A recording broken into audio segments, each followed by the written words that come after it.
পবিত্র ইলেকট্রিক চুল্লির টাকাও ছাড়েনি, পবিত্র মাসকলাই বাড়ি শ্মশানের টাকাও ছাড়েনি। এদেরকে বলবেন। তাই অনেকে আমাকে বলে সৈকত মোহনদা কি চুরি করেছে, অনেকে বলে সৈকত পিনাকি কি চুরি করেছে। আমি বলি না, জলপাইগুড়ি পৌরসভার চেয়ারম্যান মোহন বোস চোর না, জলপাইগুড়ি পৌরসভার ভাইস চেয়ারম্যান পিনাকি সেনগুপ্ত চোর না, জলপাইগুড়ি পৌরসভার চেয়ারম্যান ভাইস চেয়ারম্যান চোর নয়, জলপাইগুড়ি পৌরসভার চেয়ারম্যান আর ভাইস চেয়ারম্যান হলো ডাকাত, যারা জলপাইগুড়িতে ডাকাতি করছে, যারা ডাকাতি করছে আর 4.5 কোটি টাকার উপর তছরূপ করেছে। শিশু শিক্ষা প্রকল্প, শিশুর খাবার মেরে শান্ত হয়নি, শিশুর মুখের অন্ন কেড়ে শান্ত হয়নি।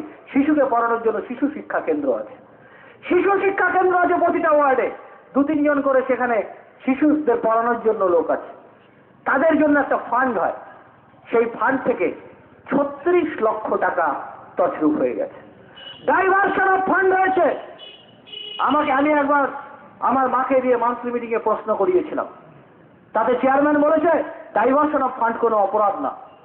আমার মা কাউন্সিলর হেডমিস্ট্রেস অবশ্যই ছিলেন, কিন্তু আইনের জগতের মানুষ না। তাই মা প্রশ্নটা শুনে চলে এসেছিলেন। তাহলে শুনে নিন, ফান্ড ডাইভার্ট করলে একটা খাতের টাকা অন্য খাতে দিলে ভারতীয় ফৌজদারি আইনে 409 ধারায় অপরাধ, 409 ধারায় অপরাধ।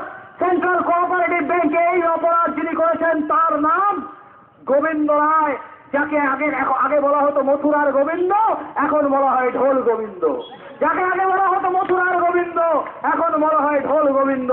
সেই গোবিন্দ রায় 409 ধারার অপরাধে জেল খেটে এসছে।